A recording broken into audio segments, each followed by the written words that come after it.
betul. Secara konstitusi memang diatur 50+1 atau ditunda. Tapi mau apapun terdelegitimasi. Dampaknya bagaimana? Ekonomi hancur. Bismillah, assalamualaikum guys. Jumpa lagi di channel Jurnal Terupdate. Jadi sempat tarik menarik antara berlaga di Pilkada Jawa Barat atau Jakarta. Ketua Umum Partai Golkar Airlangga Hartarto memastikan RK maju di Jakarta.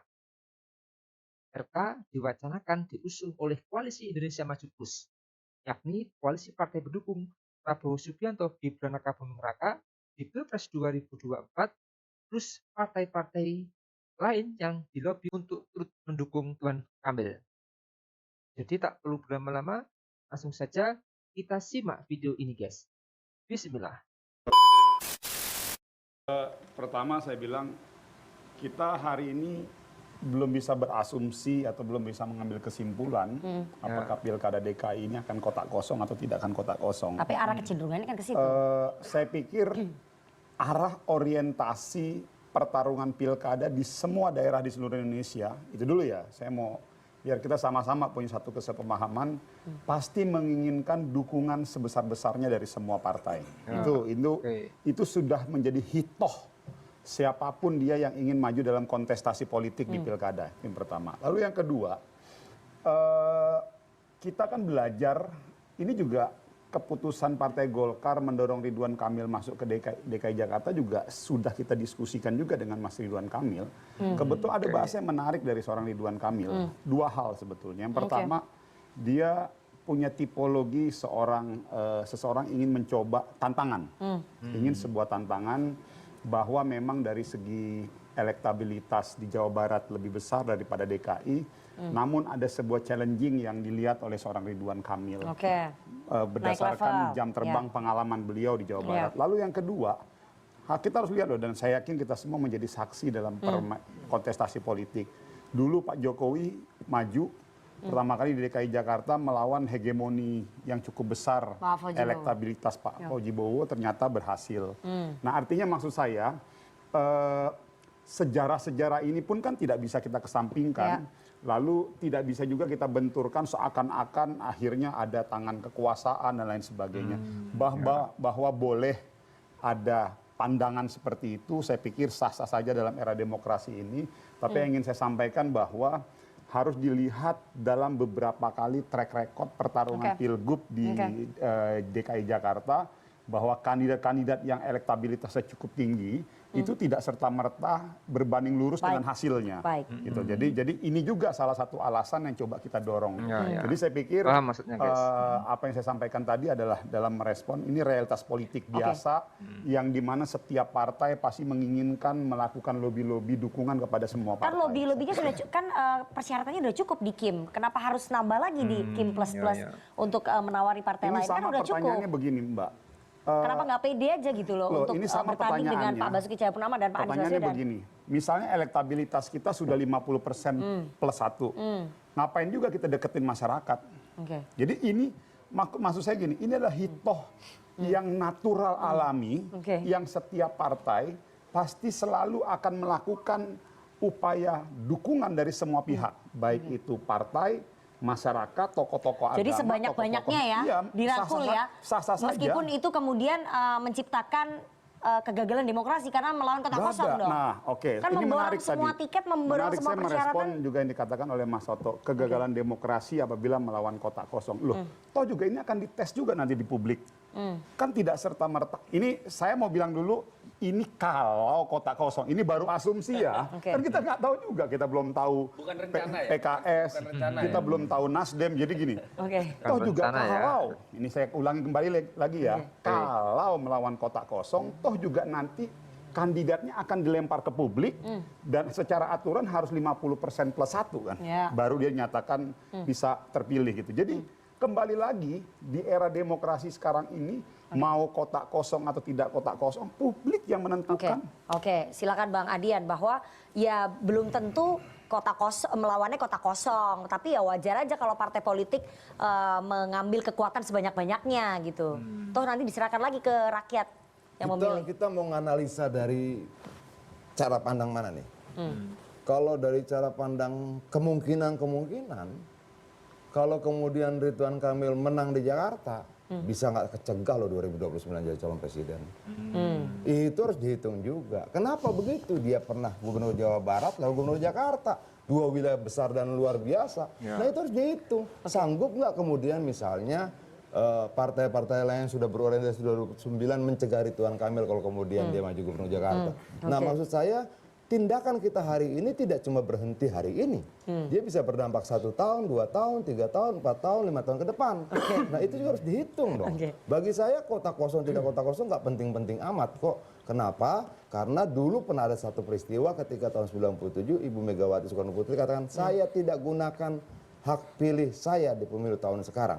Oke, kalau kemudian nanti berikutnya seluruh rakyat Jakarta didukung dipandu oleh pemimpin-pemimpin yang mereka inginkan maju dalam kompetisi ini, lalu mengatakan tidak menggunakan hak pilihnya, terdelegitimasi ini pemilu.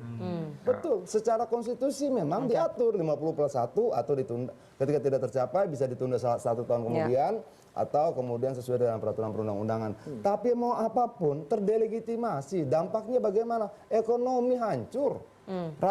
Negara-negara investor akan berpikir untuk investasi panjang sekali. Itu pernah terjadi 97 seperti itu. Kita mau ulang.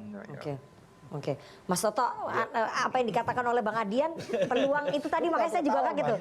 Dari tadi Anda udah ketawa nih, Ridwan Kamil bisa maju, sementara Ketua Umum Partai Golkar aja nggak dapat tiket cawapres loh kemarin. Ini gimana nih? Iya, gimana Mas Toto, jangan ketawa. Ya lagi-lagi ini kan dimulai begini. Ada yang mencoba mengkaitkan bahwa pilkada ini bisa dijadikan alat bargaining untuk sesuatu yang secara konkret bisa dibarter. Yang paling diminati oleh partai-partai, apa sih kursi menteri? Ya.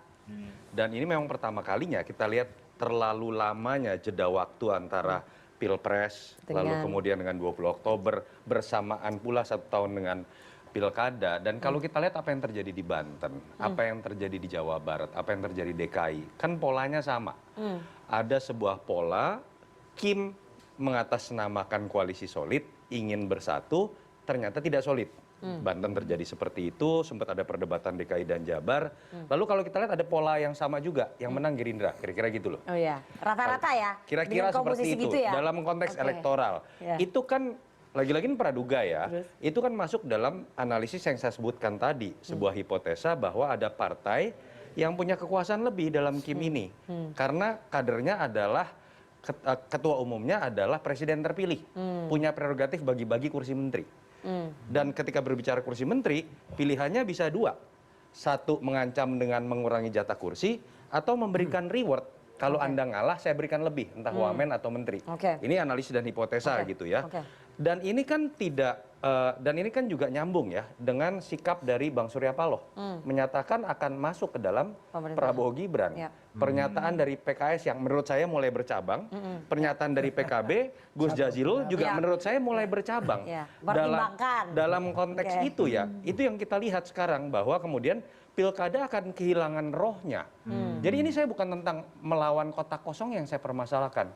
Saya kasihan kepada partai-partai yang kemudian kedaulatannya itu diambil oleh partai lain hanya karena kepentingan untuk pembagian kue kekuasaan di Oktober. Dan itu yang saya tangkap pula dalam isi hatinya Gus Coy. Berharap bahwa elitnya tidak kemudian terganggu oleh urusan seperti itu. Oke guys, jadi langkah politik Ridwan Kamil atau RK di Pilkada DKI Jakarta 2024 masih menjadi teka-teki. Apakah akan kembali maju di Pilkada Jawa Barat atau justru beralih ke Jakarta? Tetapi ini ada berita baru, yaitu manuver Ketua Umum PSI Kaisang Pangarep baru-baru ini sungguh mengejutkan guys. Dirinya menyatakan siap maju di Pilkada Jakarta 2024. Meski PSI merupakan bagian dari Koalisi Indonesia Maju, namun Kaisang justru menyatakan siap bertarung dengan Ridwan Kamil. Ia juga memastikan siap menghadapi petahana Anies Baswedan yang didukung sejumlah partai di luar Kim. Ia mengatakan putusan untuk maju di Pilkada Jakarta itu akan semakin mantap apabila ada dorongan dari masyarakat yang muncul. Adapun di DPRD DKI Jakarta, PSI diprediksi mengantongi 8 kursi hasil Pileg 2024 lalu, sehingga masih harus berkoalisi dengan partai politik lain untuk memenuhi syarat 22 kursi. Di sisi lain, Kaisang memberikan sinyal tak akan maju di Pilkada Jateng meski survei tinggi di wilayah itu, guys. Kaisang menekankan DPP PSI bakal segera mengeluarkan surat rekomendasi dukungan untuk Komjen Ahmad Lutfi di Pilkada Jawa Tengah 2024, guys. Jadi mungkin itu, guys, yang bisa saya jelaskan untuk video kali ini. Bagaimana menurut kalian soal video ini? Tulis komentarnya di bawah ini ya, guys. Saya izin pamit dulu. Wassalamualaikum warahmatullahi wabarakatuh.